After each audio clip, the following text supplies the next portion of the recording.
Hello friends, welcome to Dhana's tips.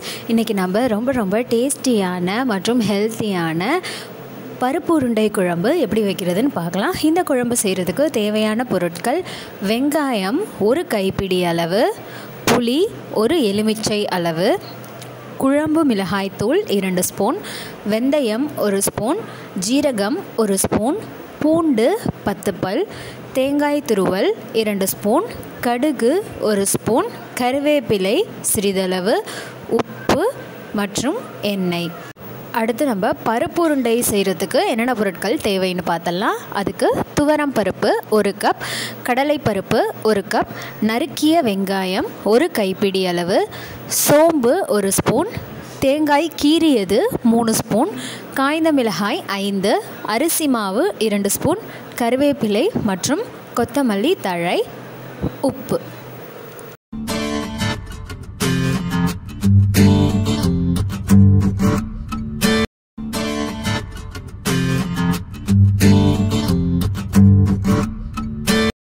கடாயில் 2 spoon எண்ணெய் விட்டுக்கலாம். எண்ணெய் நல்லா சூடானதுக்கப்புறமா நம்ம கடுகு சேர்த்து தாளிச்சிக்கலாம். கடுகு நல்லா வெடிக்க ஆரம்பிச்சிருச்சு. இப்போ இதில் நம்ம ஜீரகத்தையும் வெந்தயத்தையும் சேர்த்துட்டு வறுத்தெடுத்துக்கலாம்.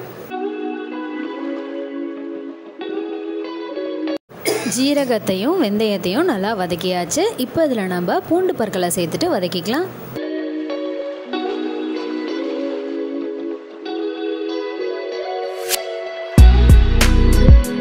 பூண்டு வதங்கிருச்சு. அடுத்ததில் நம்ம வெங்காயத்தை சேர்த்துட்டு வதக்கிக்கலாம்.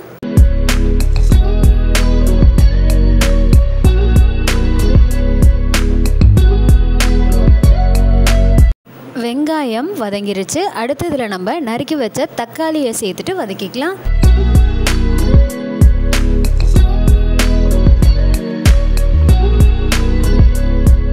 இப்போ பார்த்திங்கன்னா நமக்கு தக்காளி நல்லா குழஞ்சிருச்சு. இப்போ இந்த டைமில் நம்ம குழம்பு மிளகாய் தூளை சேர்த்துட்டு மிக்ஸ் பண்ணி விட்டுக்கலாம். மிளகாய் தூள் சேர்த்து கலந்து முடித்ததுக்கப்புறமா நம்ம புளியை கரைச்சி புளி கரைசலையும் இதில் சேர்த்துட்டு குழம்புல கொஞ்சமாக நம்ம தண்ணி சேர்த்துக்கலாம். அடுத்து குழம்புக்கு தேவையான அளவு உப்பு சேர்த்து நல்லா கலந்து விட்டு ஒரு பிளேட் வச்சு மூடி வச்சு 5லேருந்து 10 நிமிஷம் வரைக்கும் அடுப்பை சிம்மில் வச்சு நம்ம அதை கொதிக்க வச்சு எடுத்துக்கலாம். இது கொதிச்சுக்கிட்டு இருக்கும்போதே நம்ம இப்போ பருப்பு உருண்டை தயார் பண்ண போகிறோம். அதுக்கு நம்ம துவரம் பருப்பையும் கடலை பருப்பையும் ஒரு 3 மணி நேரத்துக்கு ஊற வச்சு எடுத்துக்கலாம். இது ரெண்டுத்தையும் தனித்தனியாகவும் ஊற வச்சுக்கலாம், அல்லது ஒன்றாவும் போட்டு ஊற வச்சுக்கலாம். இது ஊற வச்சு முடித்ததுக்கப்புறமா நல்லா களைஞ்சி எடுக்க போகிறோம். 3 மணி நேரம் ஊற வைக்க முடியாதவங்க குறைஞ்சது ஒரு அரை மணி நேரமாவது ஊற வச்சு எடுத்துக்கணும். அதை நல்லா 2 தடவை கழுவி எடுத்து முடித்ததுக்கப்புறமா நம்ம சோம்பையும் துருவி வச்ச தேங்காய் துருவலையும் சேர்த்துட்டு கொஞ்சமாக தண்ணி விட்டு அரைச்சி எடுத்துக்கலாம். இப்போது பருப்பு நல்லா க்ளீன் பண்ணியாச்சு. தண்ணி எல்லாத்தையும் வடித்து எடுத்துக்கலாம். இப்போ இதில் நம்ம காய்ந்த மிளகாயை கொஞ்சமாக கிள்ளி போட்டு தண்ணி எதுவும் சேர்க்காமல் அரைச்சி எடுத்துக்கலாம். பருப்பு நிறையா இருக்கிறதுனால நான் மொத்தமாக போட்டு அரைக்காமல் கொஞ்சமாக பருப்பை சேர்த்து அரைக்க போகிறேன். பருப்பு அரைச்சி முடித்ததுக்கப்புறமா ஒரு பெரிய பவுலுக்கு மாற்றிக்கலாம். எல்லா பருப்பையும் அரைச்சி முடித்த பிறகு பெருஞ்சீரகம், நம்ம கீரிய தேங்காய், கருவேப்பிலை, கொத்தமல்லியை பொடியாக நறுக்கி சேர்த்துக்கலாம். இது கூட நம்ம பொடியாக நறுக்கி வச்ச வெங்காயம், இது கூட கொஞ்சமாக உப்பு சேர்த்துட்டு இது நல்லா மிக்ஸ் பண்ண போகிறோம். இதை மிக்ஸ் பண்ணும்போது இது கூடவே நம்ம அரிசி மாவையும் சேர்த்துக்கலாம். அப்போ தான் உருண்டை நீர் விடாமல் இருக்கும். அரிசி மாவை எல்லாத்தையும் சேர்த்துட்டு உருண்டையாக பிடிச்சு எடுத்துக்கலாம்.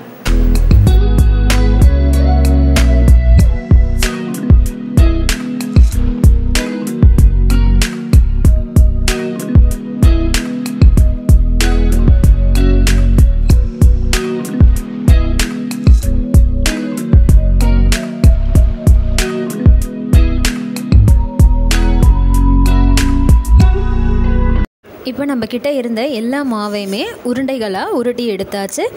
இப்போ குழம்பும் நமக்கு பார்த்திங்கன்னா நல்லா கொதிக்க ஆரம்பிச்சிருச்சு. இந்த குழம்புல நம்ம இப்போ முதல்ல பெருஞ்சீரகத்தையும் தேங்காயையும் அரைச்சி வச்சுருந்தோம். அந்த பேஸ்ட் இதில் சேர்த்து நல்லா மிக்ஸ் பண்ணி கருவேப்பிலை கொஞ்சமாக சேர்த்துட்டு ஒரு பிளேட் வச்சு மூடி வச்சு ஒரு 2 நிமிஷத்துக்கு கொதிக்க வச்சு எடுத்துக்கலாம். குழம்பு நல்லா கொதிக்க ஆரம்பிச்சிருச்சு. இப்போ இதில் நம்ம உருட்டி வச்ச பருப்பு உருண்டைகளை உள்ளே சேர்த்துடலாம்.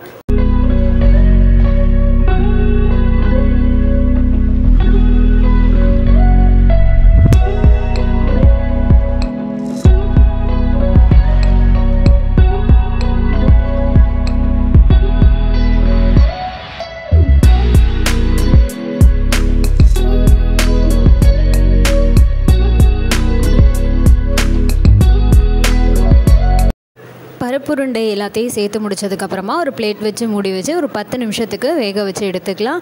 இந்த குழம்பை வந்து நம்ம கரண்டியை வச்சு நல்லா கிண்டி விட்டோம் அப்படின்னா பருப்பு உருண்டை வந்து உடஞ்சி போயிடும். அதனால் அப்பப்போ என்ன பண்ணலாம் அப்படின்னா வேற ஒரு கரண்டி எடுத்து அது மேலே உருண்டை மேலே குழம்பு கொஞ்சம் விட்டுட்டு வந்தோன்னா அந்த உருண்டையோட மேல் பகுதியும் நமக்கு நல்லா ஈவனாக வெந்துடும்.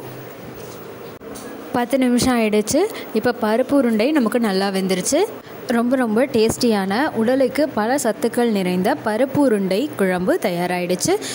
எல்லா பருப்பு உருண்டையுமே நம்ம குழம்புல போடாமல் கொஞ்சம் பருப்பு உருண்டை நம்ம உருட்டினதை எடுத்து அதை வடையாக தட்டி கூட பொரித்து சாப்பிட்லாம். நான் இன்றைக்கி கொஞ்சம் பருப்பு உருண்டையை வச்சு வடையும் பண்ணியிருக்கேன், குழம்பும் பண்ணியிருக்கேன். ட்ரை பண்ணுங்கள். ட்ரை பண்ணிவிட்டு எப்படி இருக்குன்னு கமெண்ட் பண்ணுங்கள். சேனலுக்கு சப்ஸ்கிரைப் பண்ணுங்கள். மறக்காமல் பக்கத்தில் இருக்க பெல் ஐக்கானை கிளிக் பண்ணிக்கோங்க. தேங்க்யூ.